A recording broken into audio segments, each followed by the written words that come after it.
नाज़रीन अस्सलाम वालेकुम। बड़ी खबर इस वक्त ये है कि तोशाखाना का महफूज फैसला कल सुनाया जाएगा। इलेक्शन कमीशन ये फैसला सुनाएगा और इसके लिए 2 बजे के करीब तमाम फरीकैन को बुला लिया गया है। बड़ा अहम फैसला है, दिन भी जुमे का है और इम्कानात भी काफ़ी खान साहब के लिए ख़तरनाक है। ये केस क्या है और इसके मुज़मरात क्या हो सकते हैं, इसमें खान साहब अगर नाअहल होते हैं तो उसका नतीजा क्या होगा, अगर नाअहल नहीं होते तो उसका नतीजा क्या होगा, और क्या तोशाखाना खान साहब का सबसे बड़ा जुर्म है, इस हवाले से बात की जाएगी। अच्छा जी, पहले बात ये कर लेते हैं कि ये फैसला जुमे को क्यों सुनाया जा रहा है। और आपको शायद इस बात का इल्म ना हो, हमारी तारीख के बड़े फैसले हमेशा जुमे के दिन या हफ्ते के दिन सुनाए जाते हैं। इसकी रीज़न क्या है? बड़ी आसान सी इसकी रीज़न है कि जुमा होगा और 2 बजे के करीब फैसला होगा, उसके बाद 3-4 बचेंगे। बहुत सारे लोगों को आधी छुट्टी होती है, हाफ डे होता है, लोग अपने घरों को चले जाएंगे। हफ्ता इतवार छुट्टी होती है और उसके बाद अब जाहिर है लोग दफ्तरों में नहीं जाते, स्कूल कॉलेज बंद होते हैं, यूनिवर्सिटियां बंद होती हैं, अवाम का जम्मे गफीर कहीं नहीं इकट्ठा होता। ये सिर्फ खान साहब के फैसले के हवाले से नहीं है। तारीख में जब भी कंट्रोवर्शियल किस्म के फैसले आए या इस तरह के अहम पॉलिटिकल फैसले आए, आप तारीख निकाल कर देख लें, वो जुमे का दिन होता है या हफ्ते का दिन होता है। जुमे का दिन वैसे भी खान साहब के लिए खतरनाक साबित होता जा रहा है। हर जुमे को तकरीबन एक ऑडियो लीक हो रही है और उसके अंदर खान साहब की कलई खुलती जा रही है। अब बात करते हैं तोशाखाना केस है क्या। तोशाखाना केस बुनियादी तौर पर यह है कि खान साहब ने अपने असासों की जब तफसीलात जमा कराई तो उसके अंदर कुछ तहफ़ जो तोशाखाना से वसूल किए थे उनकी तफसीलात जमा नहीं कराई। खान साहब के वकील ने इस बात का इकरार किया और ये खान साहब के वकील का बयान है कि तकरीबन 54 लाख रुपए के तोहफे वो गलती से शामिल नहीं कर सके इस सारे असासों की फहरिस्त। ये जाहिर है वकील की, इलेक्शन कमीशन की कार्रवाई। असल में कार्रवाई क्या है कि ये वही केस है जनाब जिस पर खान साहब ने घड़ियां बेच दी, सस्ते दामों खरीदी और ख़रीद के बाहर महंगे दामों बेच दी, और वो जो है जिस मुल्क की तरफ से वो ब्रांडेड घड़ियां खान साहब को तोहफा दी गई थी उनको पता चल गया, क्योंकि वो जिस घड़ी साज के पास गए दुबई में, शायद सुना है जुल्फी बुखारी लेके गए थे, उसको पता चल गया, उसने शाही खानदान को बता दिया और पाकिस्तान की खूब भद उड़ी, बहुत ज़्यादा बदनामी हुई। अच्छा, ये तो कुछ एक बड़ा केस है जो सामने आया कि खान साहब जो हैं वो ऐसी ऐसी हरकतें भी करते हैं। फिर उसके बाद जो असासों की तफसील है उसमें आपको बहुत ज़्यादा हैरत होगी कि जो असासे लेके गए हैं तोशाखाना से, इमेजिन कीजिए कि अब टी सेट और छोटी छोटी चीज़ें, लैंप, ये चीज़ें भी ले गए हैं। ये मैंने कई दफ़ा कहा कि ये इस तरह के माइंडसेट के लोग हैं कि शुक्र अदा करना चाहिए लोगों को कि ये वज़ीर आज़म हाउस के पंखे, बिजली के बटन, बाथरूम के नलके ये उतार के नहीं ले गए। ये इसी तरह के लोग हैं, मुंह पे करप्शन करप्शन, दूसरों को चोर डाकू कहेंगे लेकिन छोटी छोटी हरकतें करते हैं। क्या माजी में जो है लोगों ने, वज़राए आज़मों ने तहफ़ नहीं लिए तोशाखाना से? जी बिल्कुल लिए होंगे, उनकी कीमत जमा कराई होगी, लेकिन कीमत जमा कराए बगैर अपनी मर्जी से कीमत मुकर्रर करना और फिर उसके बाद कीमत बढ़ा देना कि आज के बाद जो लेगा वो 50% प्राइस के पे करके लेगा, तो ये तमाशा होता रहा। और ये बज़ाहिर तो बड़ा ओपन एंड शट केस है।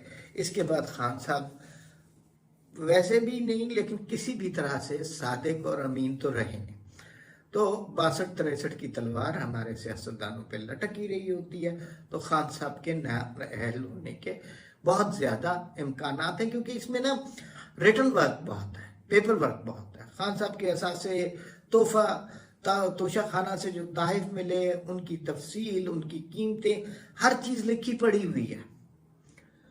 हाथ तो खान साहब ने बड़े बड़े मारे हैं, लेकिन ये फंसता आदमी इसी तरह की चीज़ में है, और खान साहब फंस गए। और उससे यूं लगता है कि अब तोशा खाना में उनकी नाअहली यकीनी। लेकिन जिस वक्त हम ये वीलॉग कर रहे हैं, इसके तकरीबन 12-14 घंटों के बाद वो फैसला सुनाया जाएगा। तो हतमी तौर पे तो ना मैं कह सकता हूं कि वो नाअहल होंगे या नहीं, शवाहिद बताते हैं कि वो नाअहल होंगे।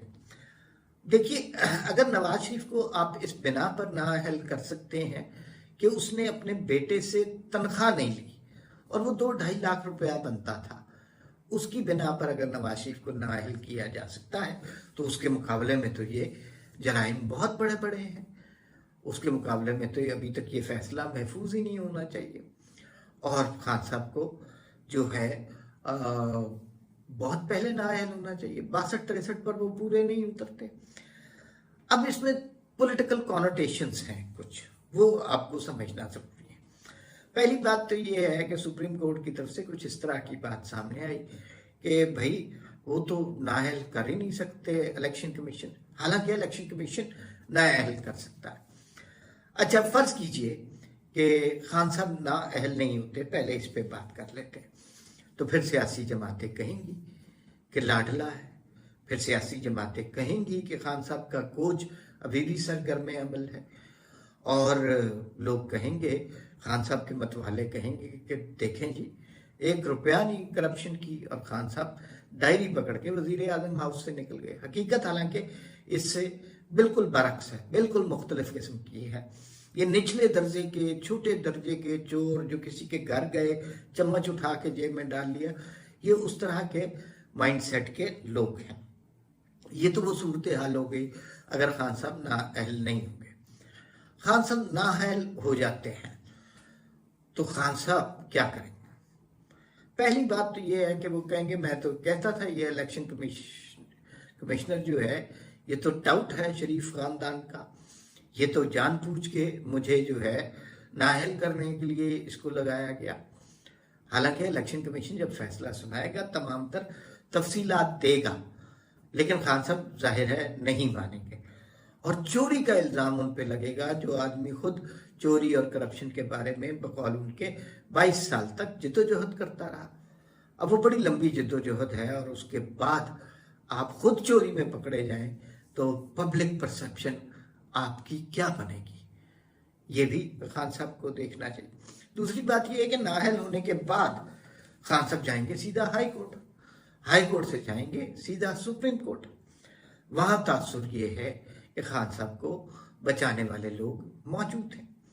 एक और एंगल इस बात का ये भी है कि चूंकि 62-63 के तहत ही नवाज शरीफ को नाअहल किया गया था कि वो सादिक और अमीन नहीं रहे क्योंकि उन्होंने बेटे से तनख्वाह नहीं ली, लिहाजा खान साहब को भी नाअहल उसी बिना पे किया जाएगा। तो ये एक अच्छा मौका होगा कि किसी तरह इन दोनों को बिठाकर दोनों की नाअहली ना की जाए। खान साहब को भी मौका दे दिया जाए, लेवल प्लेइंग फील्ड दे दी जाए। नवाज शरीफ साहब के खिलाफ भी जो रेफरेंसेस बने हुए हैं, जो सजाएं दी हुई हैं, वो भी खत्म हो जाए। और नवाज शरीफ का कोई जुर्म साबित नहीं हुआ, खान साहब का साबित हो रहा है। खान साहब को समझाने की ये कोशिश की जा रही है। केसेस बहुत ज्यादा खान साहब के खिलाफ बन सकते हैं, लेकिन तोशा खाना कंपैरेटिवली हल्का केस है, छोटा केस है। खान साहब के जराइम की फहरिस्त बहुत लंबी है, वो उसके ऊपर भी बात करते हैं इस वीलॉग में। तो एक एंगल, जाविया, नुक्ता नज़र ये है कि खान साहब को तोशा खाना में जब नाअहल कर दिया जाएगा तो फिर बीच की एक राह तलाश की जाएगी कि ना खान साहब नाअहल हों, ना नवाज शरीफ नाअहल हों, शायद ना अल्ताफ हुसैन नाअहल हों। सबको खुल के काम करने की इजाज़त दी जाए, लेवल प्लेइंग फील्ड सबको दे दिया जाए और वो अपनी सियासत करें और इदारे फिर न्यूट्रल रहें। ये एक एंगल हो गया जी खान साहब की नाअहली की सूरत में। दूसरी बात यह है कि खान साहब नाअहल होते ही इनकलाब और हकीकी आज़ादी का नारा लगाएंगे और कि चोरों, डाकुओं और अमेरिका ने मिलकर मुझे नाअहल करवा दिया। हालांकि इस गुब्बारे में से हवा निकल चुकी है, लेकिन खान साहब चूंकि एक बात को बहुत दफ़ा कहते हैं, लिहाजा वो लोगों के जहनों तक पहुंच जाती है। तो फिर खान साहब लॉन्ग मार्च लेकर निकलेंगे और काफ़ी ज़्यादा वायलेंट होने की कोशिश करेंगे। गुस्सा तो होगा। खान साहब की चोरी आज तक किसी ने पकड़ी नहीं है। ख्वाजा आसिफ ने एक दफ़ा कहा था कि शौकत खानम के जो मामलात हैं उनका ऑडिट कराना चाहिए। खान साहब ने उनके ऊपर पता नहीं कितने अरब हर जाने का दावा कर दिया। अच्छा, दावा तो कर दिया, अब ख्वाजा आसिफ पीछे पीछे है, खान साहब आगे आगे। ख्वाजा साहब कह रहे हैं कि वो हर जाने का दावा किया था, अदालत में तो आए, खान साहब नहीं आ रहे। अच्छा, इसी तरह सहाफ़ियों से जब मुलाकात होती है, खान साहब से सवाल कोई नहीं करता। खान साहब तो बस एक मुकर्रर की तरह, एक मुबल्लिग की तरह लेक्चर देने के आदी हैं। कोई शख्स ये आज तक किसी ने नहीं पूछा कि तोशा खाना से टी शर्ट क्यों उठा के ले गए। भाई ये सीरियस इशू बनता है, हर हुकूमत के खिलाफ बनता है, यूसुफ रजा गिलानी के खिलाफ भी बना। तो आप तो ईमानदारी के पता नहीं अलम बरदार हैं, तो आप क्यों टी शर्ट उठा के ले गए? आपके घर में टी शर्ट नहीं था। तो वो जो है, उसके बाद खान साहब का लॉन्ग मार्च निकलेगा। इधर से राना सनाउल्लाह की भी बहुत तैयारियां हैं और फिर वायलेंस के इम्कानात बहुत ज्यादा होंगे।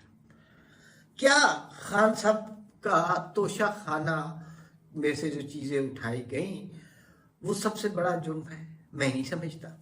मेरा नहीं ख्याल कि खान साहब का सबसे बड़ा जुर्म तोशा खाना से चीजें उठाना। चोरी की है उन्होंने, कौमी वसाइल में से, कौमी असासों में से चीजें उठा के घर ले गए हैं।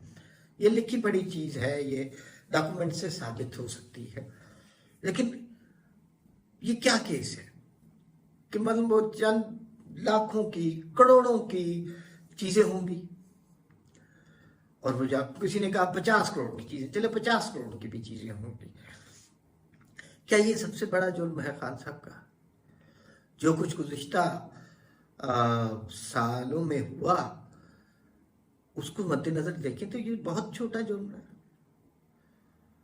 मतलब जिस तरह आपने नैब के चेयरमैन की वीडियो रिलीज की और खुद ही अपने दोस्त के चैनल पे चलवा दी और फिर उसको ब्लैकमेल किया और फिर उस खातून को 1.5 माह वजीर आजम हाउस में रखा, हब्से भेजा में, क्या वो बड़ा जुर्म नहीं था? क्या बड़ा जुर्म नहीं था कि सारे मुखालिफ सियासतदानों को बिना किसी सबूत के, बिना किसी वजह के आप जेल में डाल दें? ये कम बड़ा जुर्म था? क्या ये जुर्म नहीं था कि मीडिया में जो लोग आपसे सवाल करते हैं उनको नौकरियों से निकलवा दें, उनके ऊपर गोलियां चलवाएं, उनको अगवा करवाएं, उनके हाथ पांव तोड़ने की कोशिश करें? तो ये तो बहुत बड़े बड़े जुर्म हैं आज़ादी इजहार के लिए। क्या 50 करोड़ रुपए के अगर तोशा खाना के मामलात हैं, क्या BRT में जो 26 करोड़ रुपए में बननी थी, 125-26 करोड़ रुपया उसकी कीमत हो गई, तो उसके अंदर जो पैसे खाए गए उसकी प्रोटेक्शन करना, उन मुजरिमों को हिफाजत फराहम करना, क्या वो बड़ा जुर्म नहीं था? क्या साइफर के तहत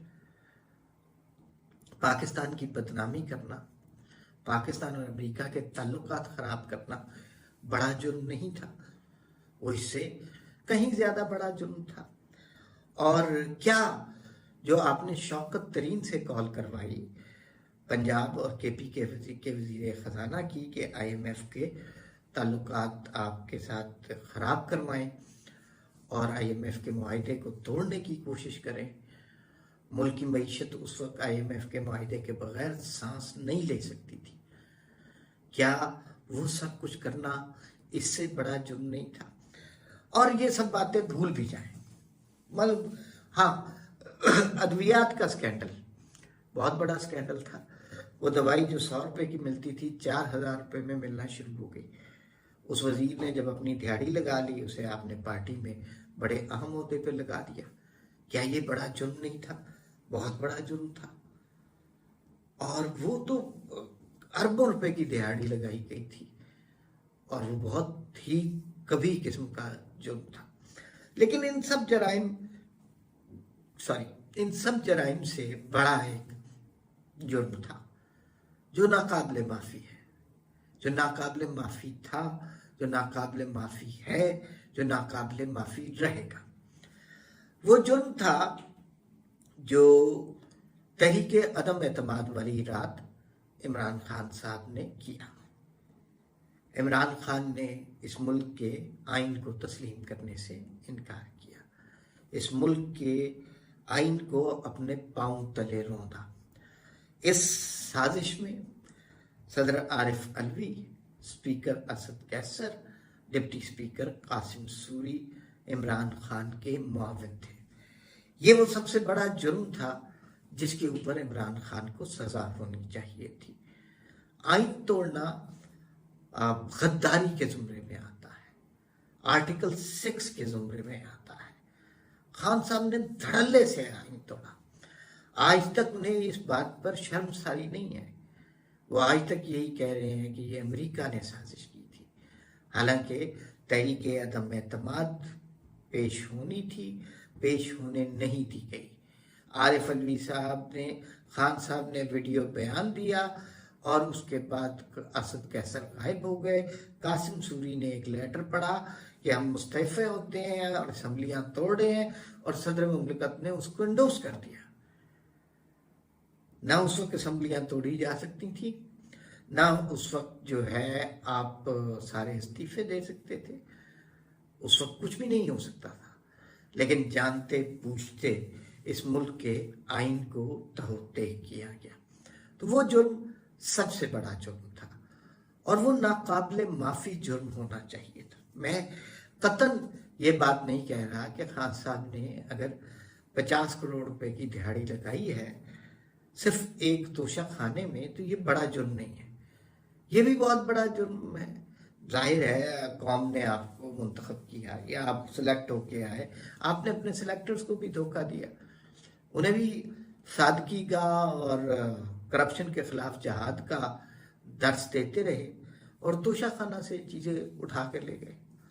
ये तो शर्म वाली बात है ना, बहुत शर्म वाली बात है। तो खान साहब के हालात खराब हैं और ये जो अचानक हो गया, ये फैसला आपको याद होना चाहिए 19 सितंबर से महफूज था। स्पीकर जनाब राजा परवेज अशरफ ने ये रेफरेंस जमा कराया था। खान साहब तो इसके खिलाफ ही है ना, वो तो इस बात के खिलाफ है कि ये रेफरेंस कैसे दे दिया। वो तो बुनियाद कोई नहीं मानते। भाई मेरे से कोई सवाल कर ले, वो मेरे से शौकत खानम के अकाउंट्स पूछ ले, वो मेरे से तोशा खाना का हिसाब ले ले, तो किसकी ऐसी जरूरत है? तो वो तो इस केस के बुनियादी तौर पर हैं ही खिलाफ, लेकिन वो खिलाफ रहेंगे और नारे लगाते रहेंगे करप्शन के खिलाफ। अल्टीमेटली मुझे यूं लग रहा है कि खान साहब के बुरे दिन जो शुरू होने थे उनका आगाज हो गया है और ये नाअहली से ज्यादा खान साहब की तौहीन होगी। भाई इतना बड़ा डाकू है, उसने गांव के गांव लूट लिए और उसको आप सजा दे रहे हैं कि उसने मस्जिद की टूटी चुरा ली। बाकी सारे जराइम भी हैं, लेकिन आप उसको थोड़ा सा खज्जल कर रहे हैं, थोड़ा सा खार कर रहे हैं और यही कैफियत हो रही है। खान साहब के जराइम बेतहाशा हैं, बहुत बड़े बड़े हैं और सजा तोशा खाना में हो रही है। तो खैर कल यानी आज पता चल जाएगा कि कौन कितने पानी में है। इलेक्शन कमीशन के खिलाफ जो खान साहब का बहतान था, उनके खदशात दुरुस्त थे। हालांकि इलेक्शन कमीशन का कंडक्ट अभी तक तो इमरान खान के फेवर में रहा है, ज़िम्नियां सारी खान साहब जीत रहे हैं। तो इलेक्शन तो फिर जो हम कहते थे कि खान साहब को दो चीज़ों का खौफ है, एक फॉरेन फंडिंग का, एक तोशा खाना का। तो एक का तो फैसला आज हो जाएगा, तोशा खाना में जो कुछ निकलना है वो हो जाएगा और बाकी केसेस अभी रहते हैं, वो ख़त्म नहीं हो जाएंगे, वो सिलसिला चलता रहेगा। मुझे लगता है अगले बहुत से बरसों तक हम खान साहब को अदालतों में ज़मानतें कराते, पेशियां भुगतते, जेल से बचते देखते रहेंगे, लेकिन एक दिन उन्हें जेल जाना पड़ेगा। इसलिए कि एक हद तक रियासत इस तरह के जराइम को बर्दाश्त करती है, बाज़ औक़ात पानी सर से गुजर जाता है। फिलहाल इतना ही, फिर मुलाकात होगी। अल्लाह हाफिज़।